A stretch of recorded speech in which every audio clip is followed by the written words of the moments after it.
Yes, please start. Okay. Hi everyone, thanks everyone for joining the call. So we're very excited to have Jason here with us to speak about his solo exhibition Breathing Room, which is currently on exhibition at Instinct. So just a short background, Jason's a Malaysian-born new media artist that's based in New Haven, and his practice revolves around creative coding and digital visuals. So I don't want to take up too much time and spoil your segments, so Jason, take it away. Well, thank you for the intro. Let me see if I can present and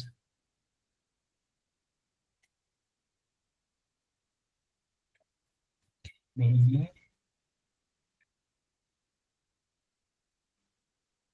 All right, can everyone see my screen okay? Yep, looks good. Great. Well, thank you for the intro. Thank you, Shiyu and Gwen, for the invitation to show my work at Instinc and all the support along the way. Yeah, as Katya said, my name is Jason Ting. I'm a new media artist based in New Haven, Connecticut in the States. Just a little bit about myself. I was born in Johor Bahru, Malaysia, and I immigrated with my family to the US when I was about 1 year old. And then I started reconnecting with my extended family in the region, in Malaysia and Singapore, over the past 20 years through semi-regular visits. This first image that you see is a self-portrait I made in 2022.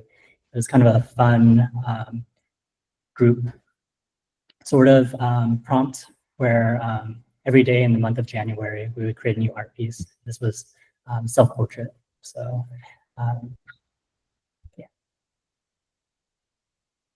to start off, just wanted to share a little bit about my journey. It's kind of a meandering journey to becoming an artist. I've been a creative tinker from a young age, always interested in how things worked, would like to take things apart, try to put them back together with varying levels of success, whether that was Legos or electronics or computers.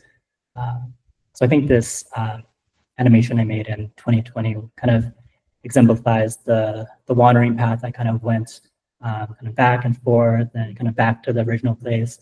But it still has kind of a creative, beautiful aspect to it.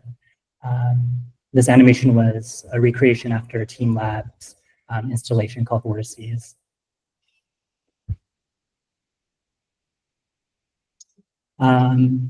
Little history, my mom was a computer programmer. She brought home a computer one day. I learned how to program by copying programs from this book, basic computer games, made ASCII art animations, made the computer play different songs through different beeps.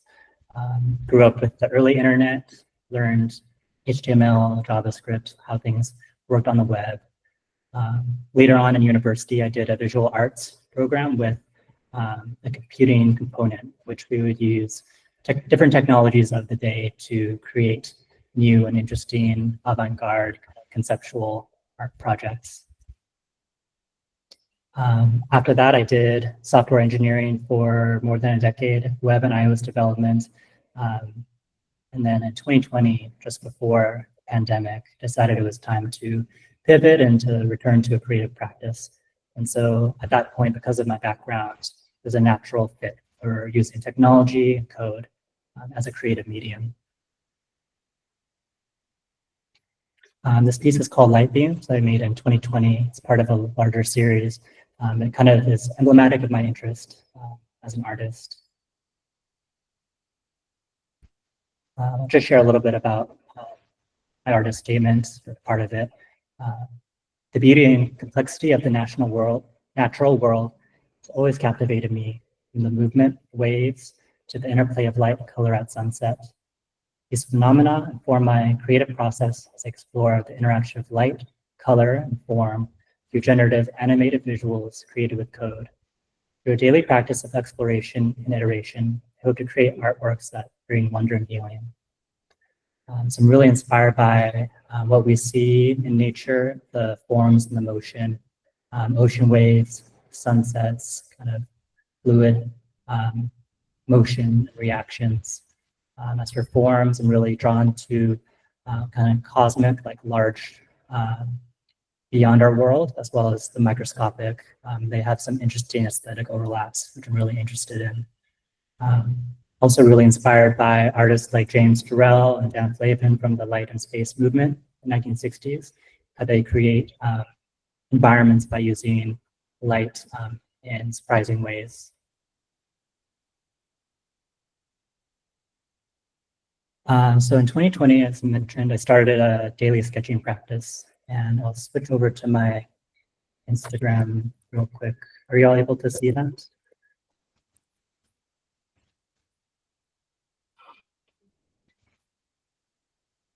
Okay, maybe, let's see. Share this tab. Okay, so I'll just scroll through my Insta. So every day since 2020, I've created a digital sketch. I take 30 minutes to an hour creating these. I like explore new techniques algorithmically, different aesthetics. And so each day is a kind of chance to explore, iterate, and share. And so over the years, I've made about 2 of these. And one thing to note about these sketches is kind of related to my interest in how things worked as a kid. So I learned how to create simulations of things in the physical world, like gravitation or fluid dynamics, coding these simulations, and then kind of discovering why are they beautiful, but how can I break them as well by testing the limits and the bounds. For example, what if gravity was, instead of 9.8 newtons per kilogram, what if it was 100, things like that.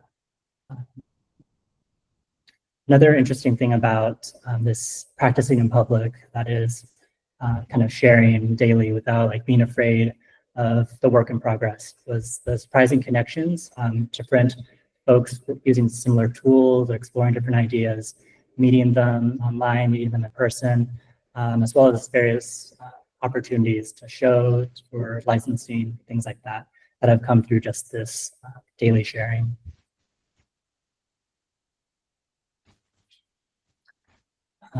Switch back to slides. Yeah, so after 5 years and over 2,000 sketches, these are some of my favorite works. I'll just pause here. So.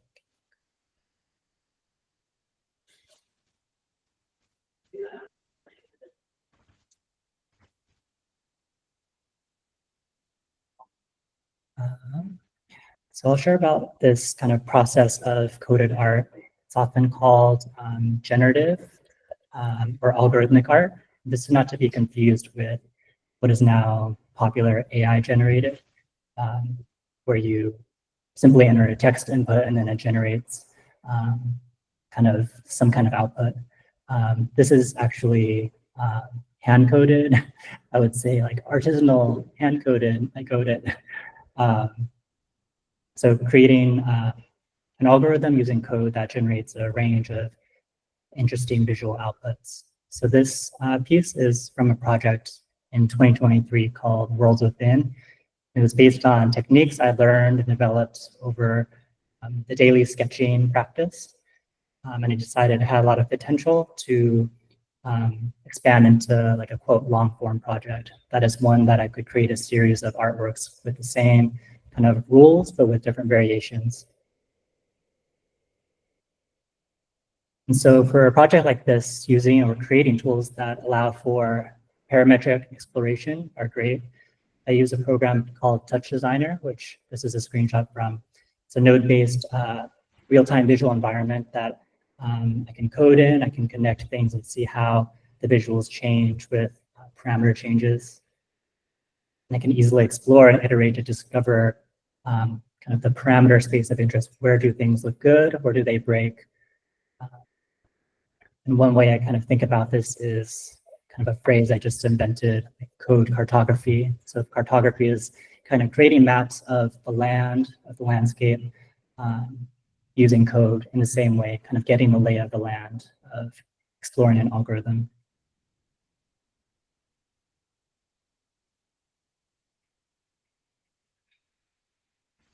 So this is an example of 25 possible variations in this system as I was testing.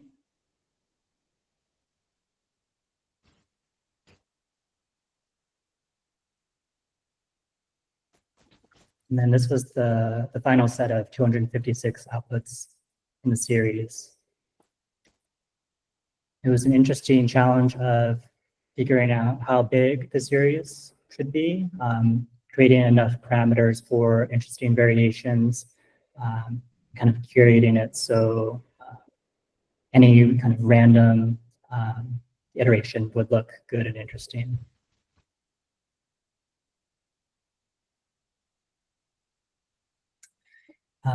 So that's a bit of my practice and process. I'll switch to talking about breathing room. So I found that my daily sketching practice was such a meditative space of finding beauty, of discovering beauty through this small act of creation. And I wondered, what if I could share this with others, not just on a tiny screen on Instagram, but one that is physical, one that is immersive, creating a place for slowing down. So from this, the concept for such a space, for breathing room, was born. It's a multimedia installation that invites viewers to take refuge from the deluge of noise and distractions of contemporary life. Notice we live in culture where the experience of viewership is often marked by consumption and overwhelm due to the 24/7 news cycle and screens competing for attention. So I created breathing rooms to offer a rare pause for that. So through gentle shifts in light and color and ambient sounds composed by Los Angeles-based producer Teebs, breathing room creates a meditative enclosure, much like a cove. It shelters viewers from the elements while providing the quiet necessary to behold one's inner life and the outside world more clearly. Sanctuary of stillness, breath, and reflection is not for viewers to zone out, to reconnect with themselves, so that they can re-engage the world with greater care. Repurposing technology is typically used for advertising and entertainment, such as LEDs, TV screens. Breathing room halts the dopamine rush, the constant media input, allowing viewers to focus instead on evolving forms and colors, and simply let the light wash over them. In a state of active presence, viewers may experience the capaciousness and clarity that arises from even brief moments of quiet, prompting reflection on what it means to truly see. So that was a little statement I wrote for it. It was curated based from a selection of my sketches from the past year or so. I chose pieces that had slow yet deliberate motion that drew upon movement and forms that you might find in nature. So you might see sunsets, flames, flowing water, horizons. All these artworks invite the viewer to have a soft gaze, but with focused attention, and notice how that focus can reclaim one's capacity to see and also to breathe clearly. Many of these artworks have an unexpected element to them. I kind of play with the what if. What if I, did something impossible? So kind of creating these unseen, unreal phenomena. And so yeah, I'll share a little bit about the animated works and then I'll go into other works as well.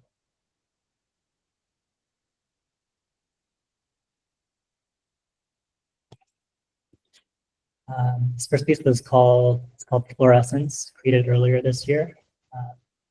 I use physical simulation of light in a 3D volume, a touch designer. And so I'm kind of shooting red, green, blue light in this kind of foggy volume in 3-dimensional space. I'm playing with the unexpected interactions of color that, that are surprising, that are kind of almost unnatural.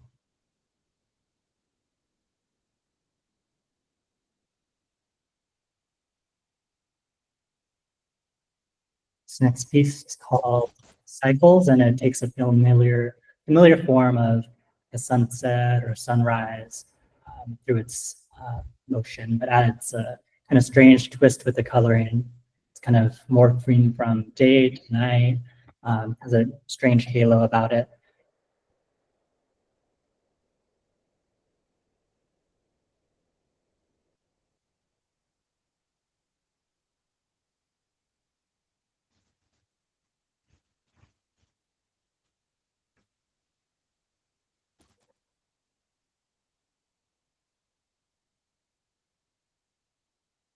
I call it Flurry, actually named and inspired by the macOS screensaver of the same name, but it uses coded flame smoke simulation to kind of play with what if smoke actually emitted light? What if you were kind of in the path of it?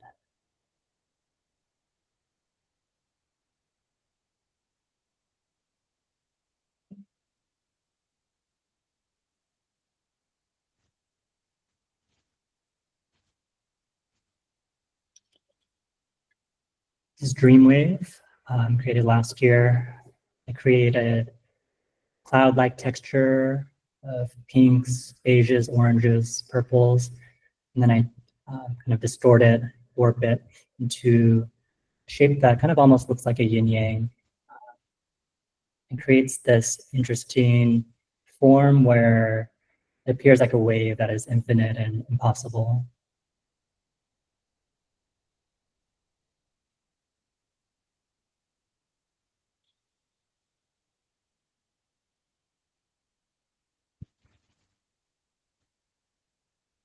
This is Strange Flames, another example of familiar form, but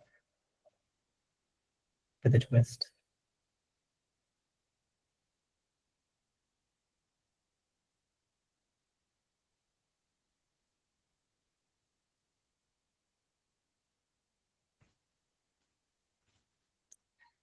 Moving on to other work.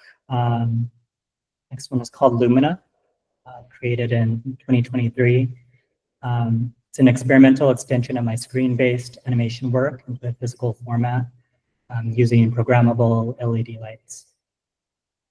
So this is a Imagery installation, taping down these LED strips to aluminum profiles. You can see there's not many LEDs on each. It's only 48 and by 6 LED pixel array. And they are diffused by plastic sheets to give them a soft glow. So it kind of creates this new blank canvas I have to work with.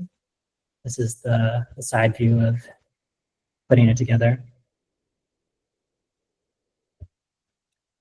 And this is the Touch Designer patch in which I've taken a number of my daily sketches and adapted them to this lower resolution pixel map. The preview you see on the right is the original sketch, and then left is kind of a simulated, like diffuse, like what it might look like in real life.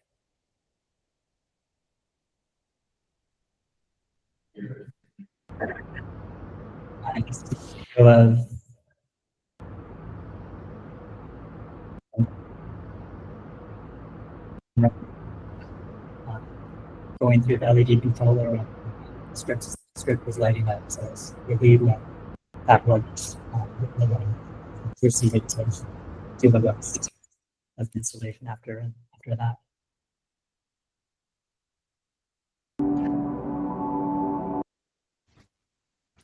So this is it in real life working. When the lights are off, it's very immersive. It lights up the whole room. Really invites the viewer to sit down.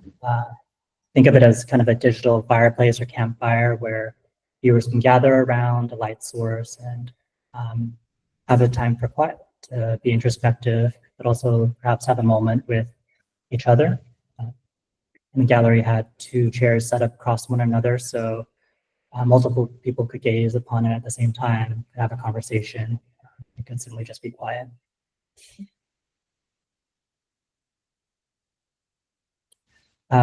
Lastly, I'll share about a piece that was actually not shown due to some installation issues. It had some problems with power and hanging it from the ceiling, but it was a volumetric LED array.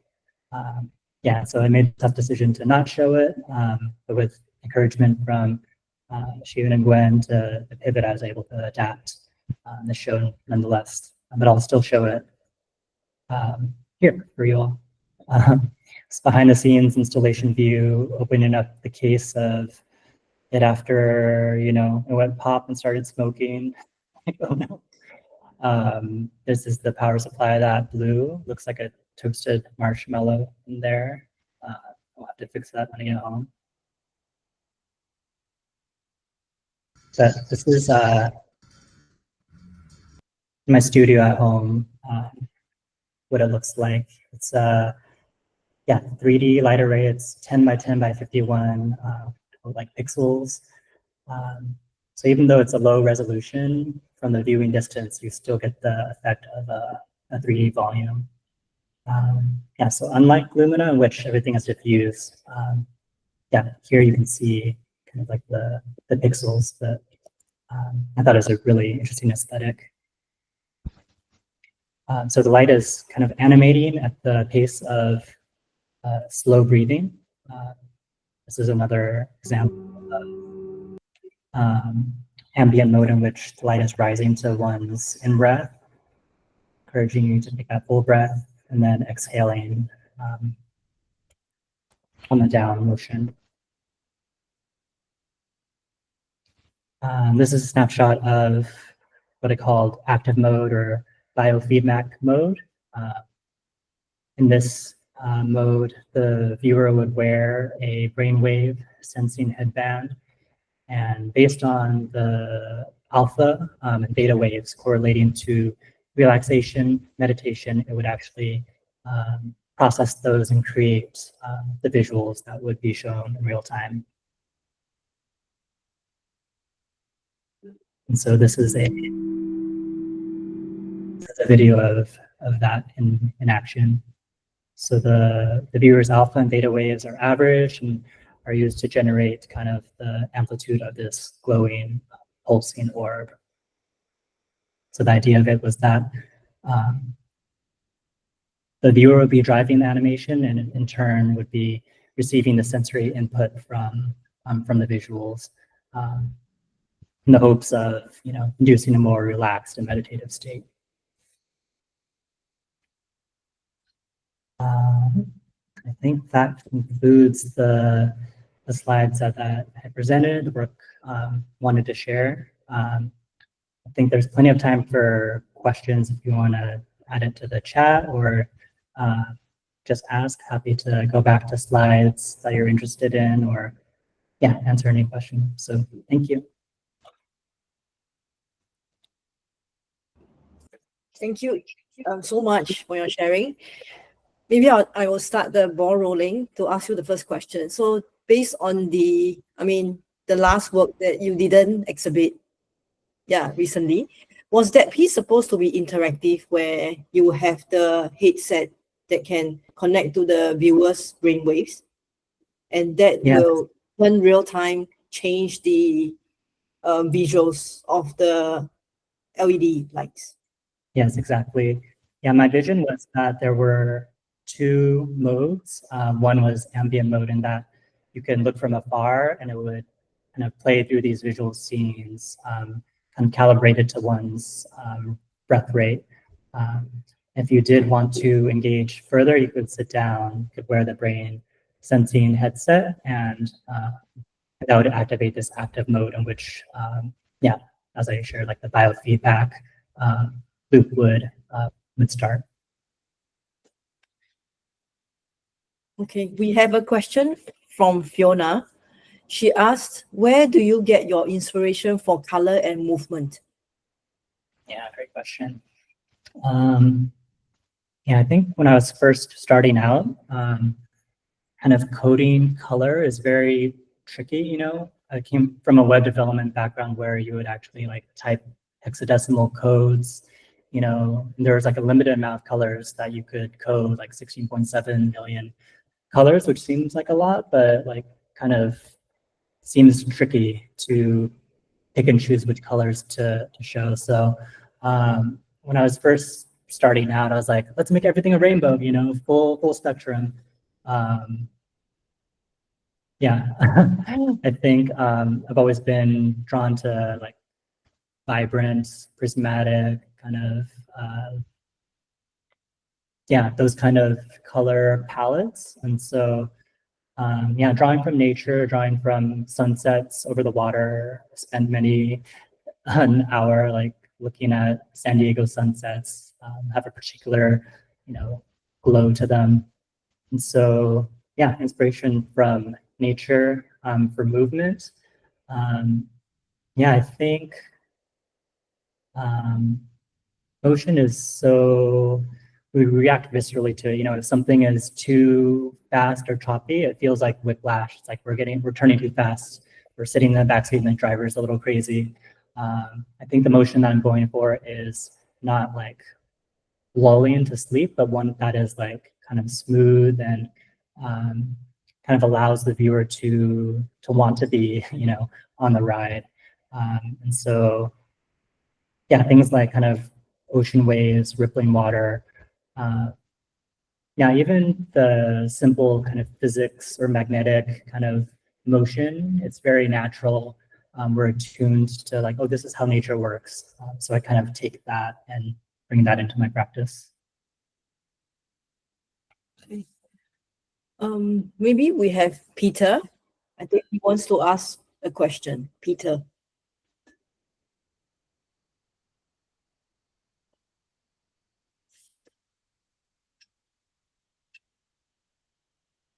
Peter, do you want to ask the question?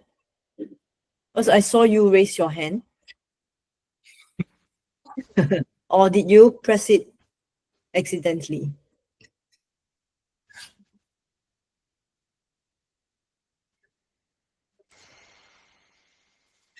That's my dad.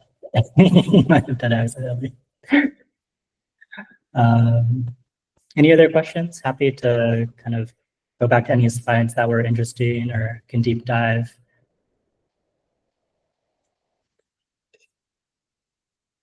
Okay, we have another question from Jonathan.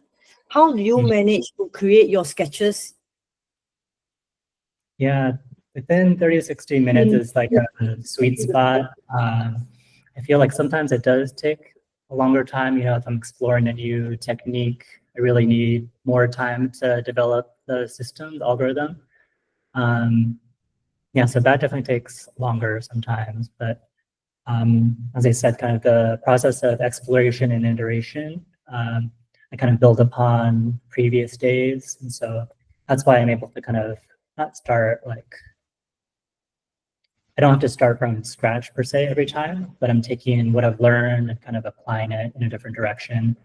I also find that, you know, I don't have to slave over a thing. I don't have to make it perfect. It's a sketch. And I find that that amount of time is just enough where I can discover something that I think is good enough for the day, and then move on. So, yeah. So in your presentation, you only mentioned Touch Designer that you use. So is that the only software that you use in all your works and all these sketches, or do you also put it through other softwares? Yeah, so let's see. A lot of them use Touch Designer. That's my primary tool. For worlds within, I'll go back to that slide. So that one I prototyped in Touch Designer, but it was actually a web-based project. And so I was able to port, that is, take the nodes and software and write them in code when needed.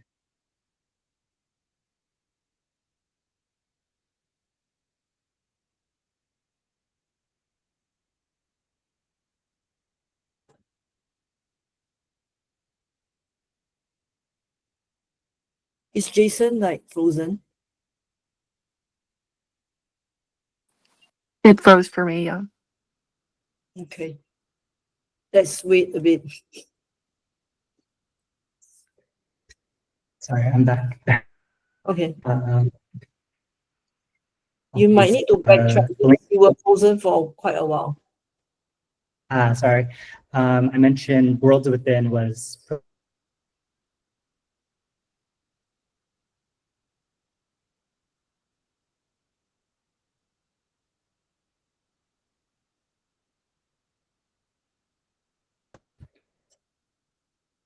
so sorry, I keep getting disconnected, reconnected. Now you're good. Okay, good. Fiona asks, which are the works you showed, favorite and why? That's tough. I think in the exhibition, I really liked the fluorescence piece. This one kind of is showing light, volumetric light. Yeah, I think kind of related to the question about color, kind of surrendering to what might happen in the real world with physical light, adding a twist. It's kind of a good exploration of that.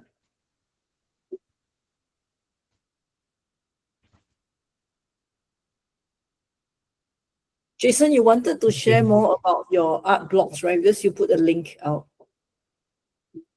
Yes, referring to the kind of tools I used, I was mentioning created or prototyped in Touch Designer and then kind of rewritten in code where needed so it runs on the web. So you can open any browser and view the artwork as well. Do you want to share with us that? Oh, sure.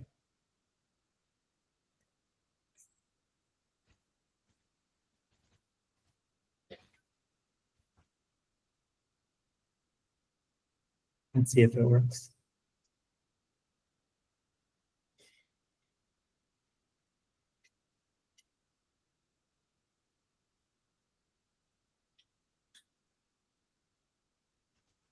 Yeah, so this is kind of showing the screenshots of the 256 variations. And if you click into one of them, it loads. You can see the artwork running in real time in the browser. And then maybe it's also possible to. So this is not done with Touch Designer. It was initially created within Touch Designer, and then I coded it as well, or taken the parts that I coded in Touch Designer and ported it to web.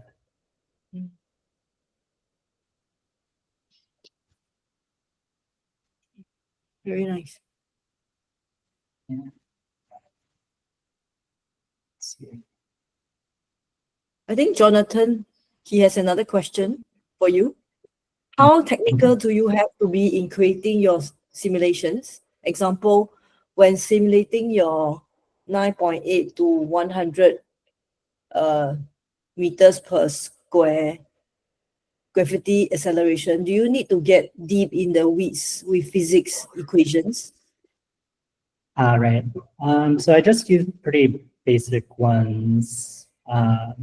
So for gravitation, kind of like the universal law of gravitation between two bodies. And it's surprising just once you plug that in, it just seems to it does the right thing. So I think what makes it interesting is when you add, many particles, like 1 million particles versus 5 particles, you can see kind of different aesthetics emerge from scale. And so it's similar to what you might see in space, when stars are, collapsing or exploding. It's not interesting if only one particle is doing so, but when you have, the whole like billions of particles doing it at the same time, you get these really interesting aesthetics.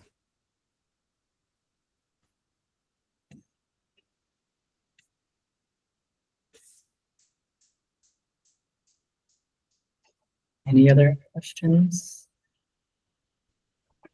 Maybe, Jason, you can share with us, do you have any upcoming projects or upcoming exhibitions? Not at the moment. I mean, I think I want to maybe take breathing room or the concept of it, bring it back home, really want to fix that volumetric light array and develop kind of the biofeedback kind of environment more. And so when I get back home, I'll just be in the studio doing more R&D and yeah, developing that more. Cool. Do we have any last questions for Jason?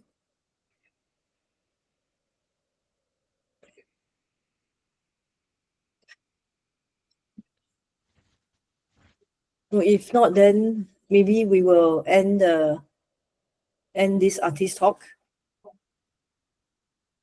Piano asks, do I have any example shader patches to show us? Let me see if I could have a, let's see. Yeah, maybe I can show some code. I don't know if that'll be interesting or not.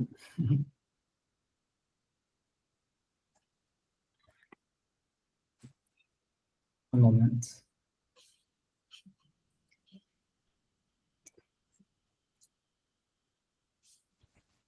Okay, I'll share. Let me share this.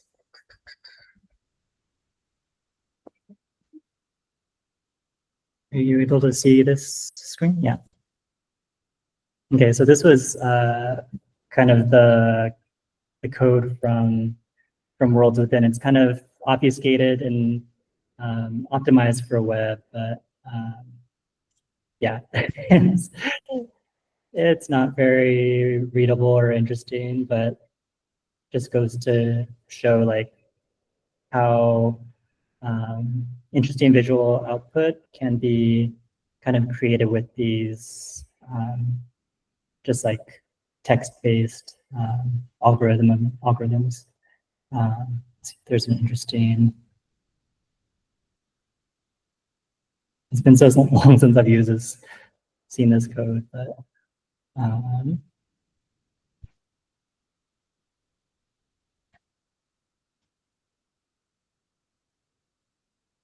yeah, that's an example of what the source code might look for a project like Worlds Within.